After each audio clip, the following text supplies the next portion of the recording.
اعوذ باللہ من الشیطان الرجیم بسم اللہ الرحمن الرحیم سبحان الذی اسری بعبدہ لیلا من المسجد الحرام الی المسجد الاقصی الذی بارکنا حولہ لنریہ من آیاتنا انہ هو السمیع البصیر۔ پاک ہے وہ جو رات کے ایک حصے میں اپنے بندے کو حرمت والی مسجد سے بہت دور کی اس مسجد تک لے گیا جس کے ارد گرد کو ہم نے بہت برکت دی ہے تاکہ ہم اسے اپنی کچھ نشانیاں دکھائیں۔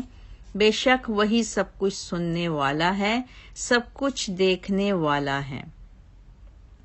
آج ہم انشاءاللہ تعالیٰ 15ویں پارے کا آغاز سورہ بنی اسرائیل سے کر رہے ہیں۔ سورہ بنی اسرائیل کا نام سورہ اسراء بھی ہے۔ مسند احمد کی ایک حدیث میں حضرت عائشہ رضی اللہ تعالی عنہا فرماتی ہیں کہ نبی کریم صلی اللہ علیہ وسلم ہر رات سورہ بنی اسرائیل اور سورہ زمر کی تلاوت فرمایا کرتے تھے۔ سورہ بنی اسرائیل کے شروع میں اللہ تعالیٰ ارشاد فرماتے ہیں کہ پاک ہے وہ ذات جو اپنے بندے کو رات کے وقت مسجد حرام سے مسجد اقصی تک لے گئی جس کے گرد ہم نے برکتیں رکھی ہیں تاکہ ہم انہیں اپنی نشانیاں دکھائیں۔ بے شک وہ خوب سننے والا اور دیکھنے والا ہے۔ اس آیت میں رسول اللہ صلی اللہ علیہ وسلم کے سفر معراج کے پہلے حصے کا ذکر ہے جس میں رسول اللہ صلی اللہ علیہ وسلم بیت اللہ سے سفر کر کے بیت المقدس تک تشریف لے گئے تھے۔ بیت المقدس میں ہدایت کا ایک عظیم الشان مرکز تھا جس کی تولیت کا فریضہ حضرت یعقوب علیہ السلام کی اولاد نے انجام دیا۔ حضرت یعقوب علیہ السلام کی اولاد میں سے ہزاروں کی تعداد میں انبیاء پیدا ہوئے جو بیت المقدس کے گرد و نواح میں اللہ کی توحید کی تبلیغ کرتے رہے۔ بیت المقدس کی تعمیر سے پیشتر حضرت ابراہیم علیہ السلام نے اپنے بڑے بیٹے حضرت اسماعیل علیہ السلام کی ہمراہی میں بیت اللہ حرام کو تعمیر فرمایا تھا اور ہدایت کے اس عظیم الشان مرکز کی تولیت کا شرف آل اسماعیل کو حاصل ہوا۔ سیدنا اسماعیل علیہ السلام کی نسل میں سے اللہ تعالیٰ نے پیارے نبی صلی اللہ علیہ وآلہ وسلم آخر الزمان کو مبعوث فرمایا۔ اللہ تعالیٰ نے ہدایت کے ان دونوں مراکز کے لیے ابتدائی طور پر تبلیغ کے مختلف دائرے متعین کیے تھے۔ بعد ازاں اللہ تعالیٰ نے رسول اللہ صلی اللہ علیہ وسلم کو عالمگیر رہنما کی حیثیت سے مبعوث فرما دیا اور ان کو ایک ہی رات میں بیت اللہ سے بیت المقدس تک پہنچا دیا۔ رسول اللہ صلی اللہ علیہ وسلم جبریل امین کے ساتھ بیت المقدس کی عمارت میں داخل ہوئے جہاں آدم علیہ السلام سے لے کر حضرت عیسیٰ علیہ السلام تک تمام انبیاء صف باندھے ہوئے موجود تھے۔ رسول اللہ صلی اللہ علیہ وسلم نے مصلی امامت پر کھڑے ہو کر نماز کی امامت فرمائی اور تمام انبیاء نے آپ کی امامت میں نماز ادا کی اور یوں کائنات کے لوگوں کو یہ بات سمجھائی گئی کہ رسول اللہ صلی اللہ علیہ وسلم صرف آنے والوں کے امام نہیں بلکہ جانے والوں کے بھی امام ہیں۔ جب رسول اللہ صلی اللہ علیہ وسلم سفر معراج سے واپس آئے تو ابو جہل نے جناب ابو بکر صدیق رضی اللہ تعالیٰ عنہ سے پوچھا کہ کیا کوئی انسان ایک ہی رات میں بیت المقدس کا سفر کر کے واپس آ سکتا ہے؟ تو حضرت ابو بکر صدیق رضی اللہ تعالیٰ عنہ نے کہا ایسا ممکن نہیں۔ ابو جہل نے کہا پھر جس کو آپ نبی مانتے ہیں انہوں نے اس سے بھی بڑی بات کی ہے کہ وہ بیت المقدس اور اس کے بعد آسمانوں کی سیر کر کے واپس آ گئے ہیں۔ حضرت ابو بکر صدیق رضی اللہ تعالیٰ عنہ نے کہا کہ اگر رسول اللہ نے ایسا کہا ہے تو پھر درست ہے، اس لیے کہ رسول اللہ صلی اللہ علیہ وسلم کی کوئی بات کسی بھی حالت میں غلط نہیں ہو سکتی۔ مزید اس سورہ میں پھر اللہ تعالیٰ نے تورات میں بنی اسرائیل کے بارے میں کیے جانے والے فیصلے کا بھی ذکر کیا ہے کہ ہم نے بنی اسرائیل کے بارے میں اپنی کتاب میں فیصلہ اتار دیا تھا کہ وہ زمین پر 2 مرتبہ فساد پھیلائیں گے اور سرکشی میں بہت بڑھ جائیں گے۔ پس دونوں میں سے جب پہلی سرکشی کا وقت آئے گا تو ہم ان کے مقابلے میں ایسے بندوں کو بھیجیں گے جو بہت طاقتور ہوں گے، پھر وہ قتل اور غارت گری کے لیے ان کے گھروں میں گھس جائیں گے اور یہ ایک ایسا وعدہ ہے جو پورا ہو کر رہے گا۔ پھر ایک لمبے عرصے کے بعد ہم بنی اسرائیل کو ان پر غالب کر دیں گے اور انہیں مال اور اولاد دیں گے اور ان کی تعداد کو بڑھا دیں گے۔ اگر وہ اچھے کام کریں گے تو اپنے لیے کریں گے اور اگر برا کریں گے تو اس کا بوجھ اٹھانا پڑے گا۔ پس جب ان کی دوسری سرکشی کا وقت آئے گا تو ہم پھر ایک گروہ کو بھیجیں گے تاکہ وہ انہیں ایسی سزا دیں کہ ان کے چہروں کو بگاڑ دیں، تاکہ وہ جس طرح پہلے مسجد اقصی میں داخل ہوئے تھے دوبارہ اس میں داخل ہو جائیں اور ہر اس چیز کو ہلاک کر دیں جس تک وہ پہنچ سکیں۔ ہو سکتا ہے کہ ہم بنی اسرائیل پر رحم کریں، لیکن اگر وہ دوبارہ اپنی حرکتوں کا اعادہ کریں گے تو ان کے ساتھ پرانا معاملہ کریں گے، یعنی ان کو شدید عذاب میں مبتلا کر دیں گے۔ جو کچھ اللہ تعالیٰ نے تورات میں نازل فرمایا، بنی اسرائیل کو اسی سے گزرنا پڑا اور 2 مرتبہ ان کی نافرمانیوں کی وجہ سے ان کو ذلت و امیز رسوائی سے دوچار ہونا پڑا۔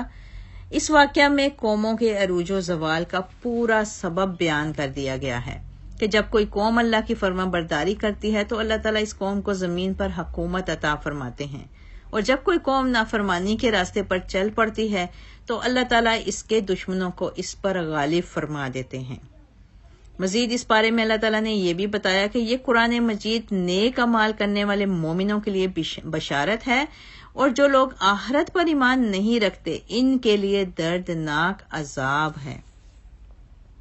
والدین اور لوگوں سے حسن سلوک کی تلقین بھی اس بارے میں کی گئی، اور اللہ تعالیٰ نے فرمایا کہ اللہ تعالیٰ نے فیصلہ کر لیا ہے کہ عبادت صرف اللہ تعالیٰ کی ہونی چاہیے اور والدین کے ساتھ حسن سلوک کرنا چاہیے۔ اگر وہ دونوں یا ان میں سے کوئی ایک بڑھاپے کی عمر کو پہنچ جائے تو اس کو اف بھی نہیں کہنا چاہیے اور نہ ہی ان کو جھڑکنا چاہیے، اور ان کو اچھی بات کہنی چاہیے اور ان کے سامنے محبت کے ساتھ اپنے کاندھوں کو جھکانا چاہیے اور یہ دعا مانگنی چاہیے، رب ارحمہما کما ربیانی صغیرا، کہ اے پروردگار ان پر رحم کر جس طرح وہ بچپن میں مجھ پر رحم کرتے تھے۔ اللہ تعالیٰ نے اس سورہ میں یہ بھی ارشاد فرمایا کہ قرابت داروں، مساکین اور مسافروں کے حق کو ادا کرنا چاہیے اور فضول خرچی نہیں کرنی چاہیے۔ بے شک فضول خرچ ان شیطان کے بھائی ہیں اور شیطان پر اپنے پروردگار کا بہت ناشکرا ہے۔ اس سے آگے آیات میں کبیرہ گناہوں سے اجتناب کی تاکید کی گئی ہے۔ اللہ تعالیٰ نے بہت سے پرحکمت احکامات بھی نازل کیے۔ اللہ تعالیٰ فرماتے ہیں کہ اپنی اولاد کو بھوک کے خوف سے قتل نہیں کرنا چاہیے، اس لیے کہ والدین اور اولاد دونوں کو رزق اللہ ہی دیتے ہیں۔ ان کا قتل بہت بڑی خطا ہے۔ آگے اللہ تعالیٰ نے ارشاد فرمایا کہ زنا کے قریب بھی نہ جاؤ، بے شک یہ فحاشی کا کام ہے۔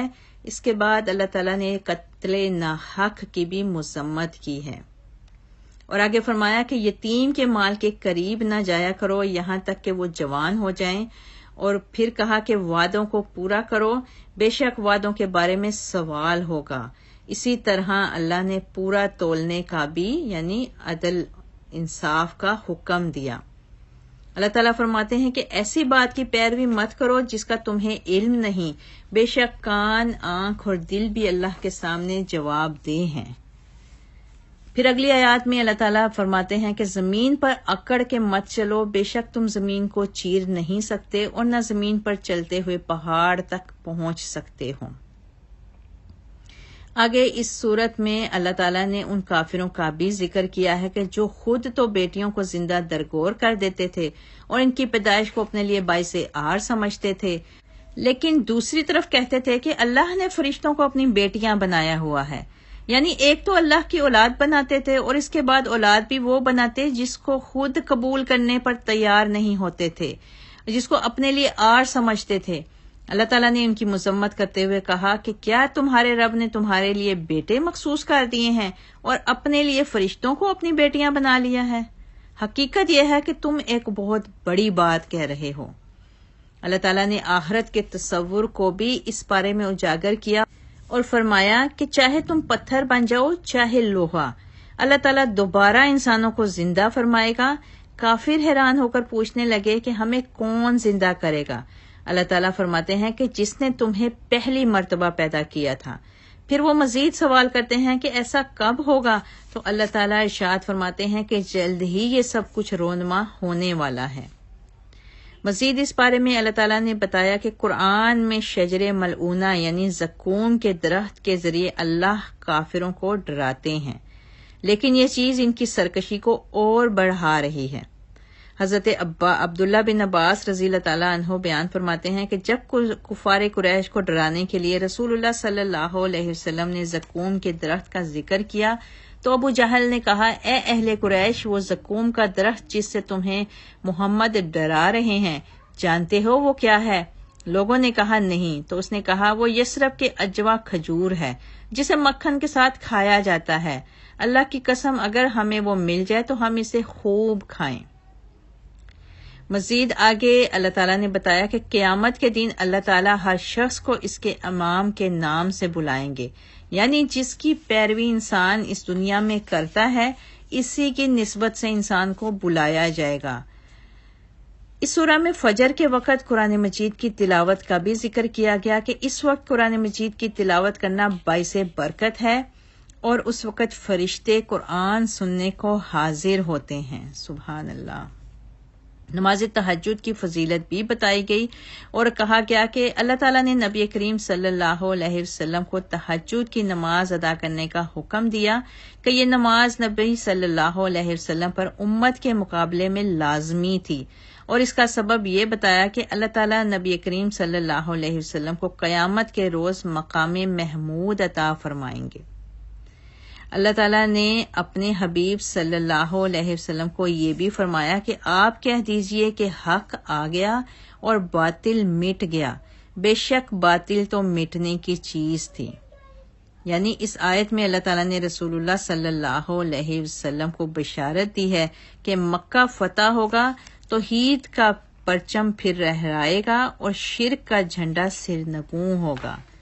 صحیح میں عبداللہ بن مسعود رضی اللہ تعالیٰ عنہ سے یہ روایت مذکور ہے کہ جب نبی کریم صلی اللہ علیہ وسلم مکہ میں داخل ہوئے تو خانہ کعبہ کے گرد 360 بت تھے۔ آپ انہیں لکڑی سے ٹھوکر لگا کر گراتے رہے اور یہ آیت پڑھتے رہے کہ حق آ گیا ہے اور باطل مٹ گیا ہے، بے شک باطل مٹنے کی چیز ہے۔ بے شک اس سورہ کے آخر میں اللہ تعالیٰ نے ارشاد فرمایا کہ اللہ تعالیٰ کو چاہے اللہ کہہ کر پکارو، چاہے رحمان کہہ کر پکارو، اللہ تعالیٰ کے اچھے اچھے نام ہیں، اس کو جس نام سے چاہو پکارا جا سکتا ہے۔ سورہ بنی اسرائیل کے بعد سورہ کہف ہے اور بعض احادیث میں اس سورہ کے فضائل مروی ہیں اور بے انتہا فضیلت بتائی گئی ہے۔ سورہ کہف کی پہلی 10 آیات حفظ کرنے والا شخص فتنہ دجال سے محفوظ رہے گا۔ حضرت ابو درداء رضی اللہ تعالیٰ عنہ سے روایت ہے کہ رسول اللہ صلی اللہ علیہ وسلم نے فرمایا، من حفظ 10 آیات من اول سورۃ الکہف اسم من فتنۃ الدجال، جس نے سورہ کہف کی پہلی 10 آیات یاد کر لیں تو فتنہ دجال سے بچا لیا گیا۔ اسی طرح سورہ کہف کی آخری 10 آیات تلاوت کرنے والا نہ صرف فتنہ دجال سے محفوظ رہے گا بلکہ یہ اس کے لیے نور ہو جائیں گی۔ چنانچہ حضرت ابو سعید خدری رضی اللہ تعالیٰ عنہ کہتے ہیں کہ رسول اللہ صلی اللہ علیہ وسلم نے فرمایا، جس نے سورہ کہف اس طرح پڑھی جس طرح نازل ہوئی ہے تو وہ اس کے لیے قیامت کے روز نور ہوگی، مکہ سے لے کر اس کی جائے قیام تک، اور جس نے سورہ کہف کی آخری 10 آیات پڑھیں فتنہ دجال اسے کوئی نقصان نہیں پہنچا سکے گا۔ ایسے ہی جمعے کے روز سورہ کہف کی تلاوت کرنے والے کے لیے 2 جمعوں کے درمیان ایک نور روشن کیا جاتا ہے۔ پیارے نبی نے فرمایا، جس نے جمعہ کے روز سورہ کہف کی تلاوت کی اس کے لیے اللہ تعالیٰ 2 جمعوں کے درمیان ایک نور روشن فرما دیتا ہے۔ اہل علم کا کہنا ہے کہ اس حدیث میں نور سے مراد رہنمائی ہے کہ باقاعدگی سے ہر جمعہ سورہ کہف پڑھنے والے کو دین اور دنیا کے تمام معاملات میں اگر کوئی مشکل یا پریشانی پیش آئے تو اللہ تعالیٰ سیدھی راہ کی طرف اس کی رہنمائی فرما دیتے ہیں۔ واللہ عالم۔ اس کے بعد سورہ کہف میں اللہ تعالیٰ فرماتے ہیں کہ قرآن مجید بشارت دیتا ہے نیک عمل کرنے والے مسلمانوں کو کہ ان کے لیے بڑے اجر کو تیار کر دیا گیا ہے، اور ڈراتا ہے ان لوگوں کو جنہوں نے کہا کہ اللہ نے بیٹا بنایا ہوا ہے۔ اس سورہ میں عیسائیوں اور یہودیوں کو ڈرایا گیا ہے جو حضرت عیسیٰ علیہ السلام اور حضرت عزیر علیہ السلام کو اللہ کا بیٹا کہتے تھے۔ اللہ تعالیٰ فرماتے ہیں مَا لَهُم بِهِ مِنْ عِلْمٍ وَلَا لِآبَائِهِمْ، نہ تو ان کے پاس علم ہے اور نہ ان کے آباء و اجداد کے پاس علم تھا، اور یہ بات گھڑی ہوئی ہے، پس یہ جھوٹ بول رہے ہیں۔ سورہ کہف میں اللہ تعالیٰ نے بعض مومن نوجوانوں کا ذکر کیا ہے، یعنی اصحاب کہف کا واقعہ بیان کیا ہے، جو وقت کے بے دین بادشاہ کے شر اور فتنے سے بچنے کے لیے ایک غار میں پناہ گزین ہو گئے تھے۔ اللہ تعالیٰ نے اپنی قدرت کاملہ کے اظہار کے لیے انہیں 309 برس کے لیے سلا دیا، اور اس کے بعد جب وہ بیدار ہوئے تو آپس میں بات چیت کرنے لگے کہ ہم کتنا عرصہ سوئے ہوں گے، تو ان کا خیال تھا کہ ایک دن یا اس کا کچھ حصہ سوئے ہوں گے۔ اللہ تعالیٰ نے قرآن مجید میں ایسے واقعات بیان کر کے در حقیقت آخرت کی طرف توجہ مبذول کروائی ہے کہ جو اللہ 309 برس تک لوگوں کو سلا کر بیدار کر سکتا ہے، کیا وہ قبروں سے مردوں اور بے روحوں کو برآمد نہیں کر سکتا؟ اس سورہ میں اللہ تعالیٰ نے 2 لوگوں کا ذکر کیا ہے کہ ان میں سے ایک غریب مگر صاحب ایمان تھا، جبکہ دوسرا امیر اور بے دین تھا۔ غریب صاحب ایمان نے امیر آدمی کو کہا کہ جب تم اپنے باغات میں داخل ہوتے ہو تو ماشاءاللہ لا قوت الا باللہ کا ورد کیا کرو۔ تو جواب میں امیر آدمی کا جواب بڑا ہی متکبرانہ تھا۔ اس نے اپنے مال و متاع کو اپنی محنت سے تعبیر کیا اور کہا کہ جو کچھ ہے اسی دنیا میں ہے، اگر قیامت آ بھی گئی تو مجھے اس سے بہت ہی بہتر ملنے والا ہے۔ اس پر غریب آدمی نے امیر کو سمجھانے کی کوشش کی کہ دیکھو، اگرچہ میں دنیا میں غریب ہوں لیکن آخرت میں اللہ تعالیٰ مجھے بہت کچھ دے کر میری محرومیوں کا ازالہ کر سکتے ہیں۔ تم کو تو اللہ نے نعمتیں دی ہیں، تم کیوں اللہ کا شکر ادا نہیں کرتے؟ اس پر امیر آدمی نے اس کی باتوں کو نظر انداز کر دیا، چنانچہ اللہ تعالیٰ نے اس شخص کے سارے باغ کو تباہ و برباد کر دیا اور وہ دیکھتا ہی دیکھتا رہ گیا۔ پھر آگے حضرت موسیٰ اور حضرت خضر علیہ السلام کی ملاقات کا ذکر ہے۔ اللہ تعالیٰ نے حضرت موسیٰ کے واقعے کو بڑی ڈیٹیل سے ذکر کیا ہے۔ وہ کچھ یوں کہ حضرت موسیٰ علیہ السلام ایک مرتبہ بنی اسرائیل کے اجتماع میں موجود تھے کہ آپ علیہ السلام سے سوال کیا گیا کہ اس وقت روئے زمین پر سب سے بڑا عالم کون ہے؟ تو حضرت موسیٰ علیہ السلام نے جواب دیا کہ اس وقت سب سے بڑا عالم میں ہوں۔ اللہ تعالیٰ نے حضرت موسیٰ علیہ السلام کو بہت بڑا مقام عطا کیا تھا، لیکن یہ جواب اللہ تعالیٰ کی منشا کے مطابق نہ تھا۔ اللہ تعالیٰ نے حضرت موسیٰ علیہ السلام کو کہا کہ 2 دریاؤں کے سنگم پر چلے جائیں، وہاں پر آپ کی ملاقات ایک ایسے بندے سے ہوگی جس کو میں نے اپنی طرف سے علم اور رحمت عطا کی ہے۔ حضرت موسیٰ علیہ السلام 2 دریاؤں کے سنگم پر پہنچے تو آپ کی ملاقات حضرت خضر علیہ السلام سے ہوئی۔ حضرت موسیٰ نے جناب خضر علیہ السلام سے پوچھا کہ اگر میں آپ کے ہمراہ رہوں تو کیا آپ رشد و ہدایت کی وہ باتیں جو آپ کے علم میں ہیں مجھے بھی سکھائیں گے؟ حضرت خضر علیہ السلام نے جواب میں کہا کہ آپ میرے ساتھ صبر نہیں کر سکتے، اور آپ ان باتوں کی بابت کیوں کر صبر کریں گے جن کو آپ جانتے ہی نہیں۔ حضرت موسیٰ علیہ السلام نے حضرت خضر کو صبر کی یقین دہانی کرائی تو دونوں اکٹھے چل پڑے۔ کچھ ہی دیر چلنے کے بعد ایک کشتی میں سوار ہو گئے۔ جب اترنے لگے تو خضر علیہ السلام نے کشتی میں سوراخ کر دیا۔ حضرت موسیٰ کو یہ بات پسند نہ آئی کہ جس کشتی میں سفر کیا اسی میں سوراخ کر دیا۔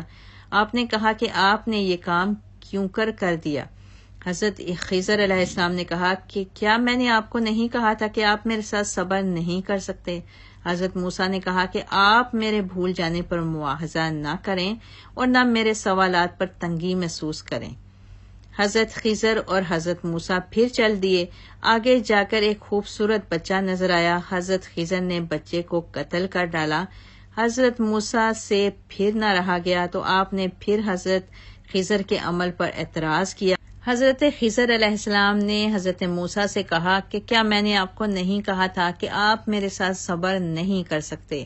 تو حضرت موسیٰ علیہ السلام نے فیصلہ کن انداز میں جواب دیتے ہوئے کہا کہ اب اگر میں نے کچھ سوال کیا تو آپ مجھے اپنے سے علیحدہ کر دیجیے گا، اس لیے کہ اب مزید سوال کرنے کا کوئی جواز نہیں رہا۔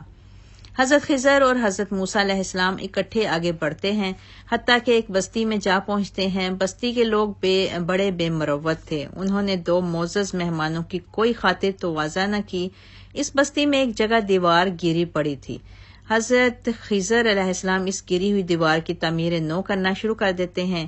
جب دیوار مکمل ہو گئی اور حضرت خضر علیہ السلام نے وہاں سے چلنے کا ارادہ کیا تو حضرت موسیٰ علیہ السلام نے کہا کہ حضرت خضر علیہ السلام اگر آپ چاہتے تو اس کام کا معاوضہ بھی وصول کر سکتے تھے۔ حضرت خضر نے کہا کہ اب میرے اور آپ کے درمیان جدائی کا وقت آ پہنچا ہے، میں آپ کو ان تمام کاموں کی تعبیر سے آگاہ کرنا چاہتا ہوں جس پر آپ صبر نہیں کر سکے۔ حضرت خضر نے حضرت موسیٰ کو بتایا کہ کشتی میں میرے سوراخ کرنے کا سبب یہ تھا کہ جس ساحل پر جا کر کشتی رکی تھی وہاں پر ایک بادشاہ کی حکومت تھی جو ہر بے عیب کشتی پر جبراً قبضہ کیے جا رہا تھا۔ میں نے اس کشتی میں سوراخ کر دیا تاکہ کشتی کے مسکین مالک بادشاہ کے ظلم سے بچ جائیں۔